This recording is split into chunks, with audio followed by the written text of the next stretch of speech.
If you haven't been down to your local Dollar Tree in a while, you might want to head over just to see what they have because, as the seasons are changing, they're always putting out new stuff and they have a couple different seasons of things out right now.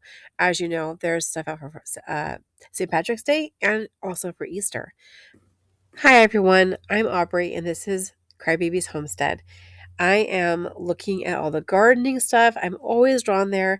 And I know you can buy better gardening pruners. But I'm going to tell you something. One,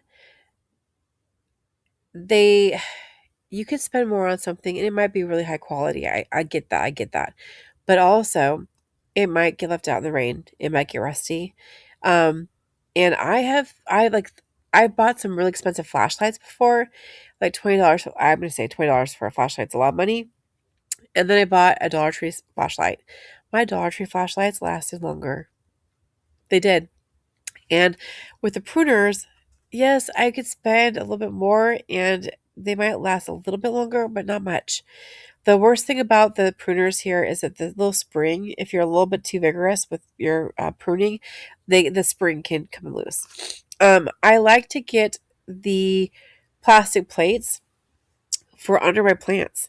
It is the cheapest way you can get a plant tray is just to buy their I like to get the clear ones. Or you could also get the matching. So, like, if you have a blue pot, you could get the blue plastic. You know what I mean? If you have like a lot of green, then you can go green or whatever colors you like. But that's what I've been doing is buying the just like I said. I think they usually have like eight, maybe to 8, 10, 12. I don't know. But you get several plates for $1.25, $1.50. It probably will keep going up, you guys. Let's just be honest. One thing I've done recently is I'm a teacher and I don't have bulletin boards because I have like wall to wall windows and cupboards. So in the hallways, I like to put up a tablecloth. I staple it up on the wall and then I put the kids' artwork on there. It is so much cheaper than all the other teacher supplies that you could get somewhere else. So you might think of that like just outside the box, even if you're not like in education, but like if you're a homeschool family or if you're just decorating, thinking of the different ways of displaying children's artwork is a cute idea too. You could even like for those some of the tablecloths, you could cut them and use them to like use for wrapping paper and stuff or like to put around like gift bags, gift baskets, that kind of stuff. They used to sell like that mylar sheets for wrapping, and I would buy that stuff and I would use it like, over and over and again. And that was really nice because you could just keep using it. So you could possibly use those um, tablecloths a little bit differently than I'm using it. These right here are super cute. I haven't tried it yet, but it's supposed to have strawberry seeds in there. I do plant strawberries from seed. They are adorable. They take forever, but you can plant strawberry seeds. And I think I was growing Alexandra. You can buy strawberry seeds from several different seed vendors. Um, they're tiny, obviously, and you have to be patient. When they sprout, they have the tiniest. And imagine what a strawberry plant looks like, except it looks like it's for a fairy garden. They're adorable. I like the container though. I was like, you know what? That would be a really cute Easter basket, a really small one, obviously. But I was like, it's so cute. It literally looks like a produce container. If they had it in green, I would have grabbed one in green too. They were $5 though, you guys. And I just got one for novelty because I was just like, oh, I love strawberries and I like the container. Um, the lavender basket. I thought about it. But one thing I'm gonna tell you about lavender and also with strawberry seeds, you really need to hold in that moisture. So what I would normally do if I'm starting strawberry seeds or lavender seeds or rosemary, any herb for sure, I would put soil like in a zip I would say Ziploc. I'd say like a plastic Tupperware kind of container, but I buy it for the Dollar Tree. And I put soil or peat moss or cocoa coir damp in the bottom of it. And I would surface sow my seeds. I'd press them down with my fingers and I make sure that they're really damp.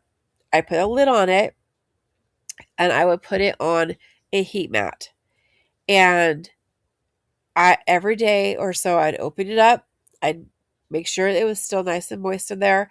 I would also like take the lid off and like fan it a little bit and then put it back on again. You don't want to get moldy. You have to watch out for mold. But the best way to start your herb seeds is to grow it in a plastic Tupperware type container. And I just buy them from the Dollar Tree, rinse them out, and use them again and again. It is the only way to do it because the second they get really dry, they die. So if you don't cover them, if you don't have a lid on them, you might really struggle starting herbs. And if you've had a problem starting herbs before, that's why. It's because they dry out really fast, and if they dry out, they're dead. So once they start sprouting, they have to stay moist until they're really well established. But that's the way to go about it. So I'm starting a seed company. It's going to be a while before I really launch, but I've been working on a business plan for a while and kind of demoing out some ideas. So I've been brainstorming different ways of organizing my seeds because I have so many seeds. I've got like a couple hundred seed varieties to choose from, and I don't think I'm going to do an Etsy store. I might just keep doing eBay. And also I might do some like um, farmers market type events. So that's my plan is to sell on like marketplace and farmers markets and on eBay. So when I am ready, I might share my eBay information so that you guys can find where I have seeds for sale. But if I'm selling them online, I'm gonna have to charge more just because of the shipping and stuff. But um, whenever I go to the farmers market and stuff, I'm going to try to make it as frugal as possible because my goal is to have more people having a garden. So I've been very frugal, and it's been just really, really cheap. So I'm not making any money off of it because I've spent so much money on the seeds, and there's just no way that I'm going to be able to recoup that. But it's fun for me. It really is my calling to teach people about gardening and sustainability and whatever I learn, it's my calling to teach somebody else. It's something I've always been excited about. Like if I'm the first person in line and I find out good information, I'm just like, hey guys, did you know about this? Like that's always been something that I was really passionate about is just sharing. And I'd also be the one saying, there's a pothole, there's dog poop, like watch out for that. There's the bad deal here, there's a good deal here. So um, definitely trying to share my love of gardening. I was looking at some of these products here. Um, I've been having some skin sensitivity, so I'm just being a little bit more mindful in what I buy. I'm taking a little bit of a break from like the cheaper shampoos and stuff. I'm gonna just try a few things for a little bit because, like I said, I have very sensitive skin. It's one of the reasons why I make my own laundry detergent. Yes, it saves a ton of money, but because my skin is very sensitive, um, I have to be really careful with detergents because I'll just get like really raw skin, hives, and all kinds of stuff. My kids have also gone through phases where they have very sensitive skin, especially when they are younger.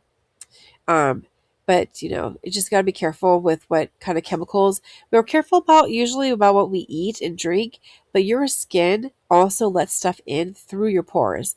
So be careful what you're exposing yourself to with like body washes, shampoos, deodorants. If you can avoid aluminum, you guys you do your own research, but I have a loved one who has Alzheimer's, so I've been like really obsessed with reading about it. One of the theories has to do with aluminum. So I'm doing my best to not clog up my pores with aluminum because it's there and it stays on there for such a long time, right?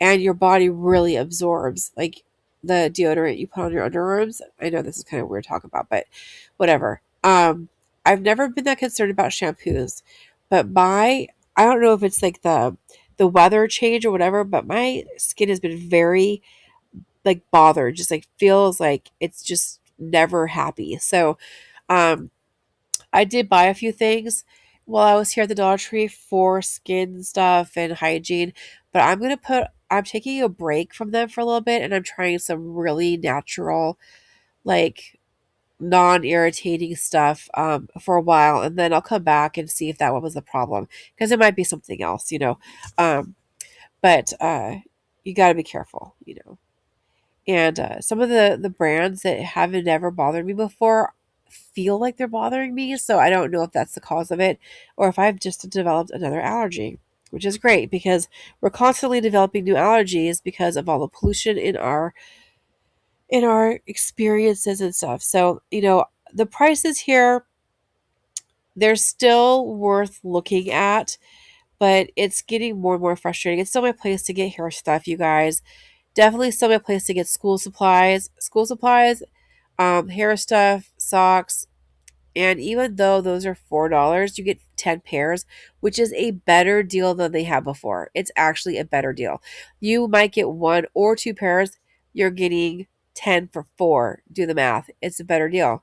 Some of the deals, when it's a little bit more money, can end up in the long run being a fair price. Um, and so I've been kind of happy with some of the items, but it was one place in the world. It was like Timu if everything wasn't that crappy. Excuse my language. So, okay, I ever tell you I'm obsessed with S hooks? I'm really obsessed with S hooks. I don't know what the deal is. Everybody, I hope you had fun just looking at a few items here with me.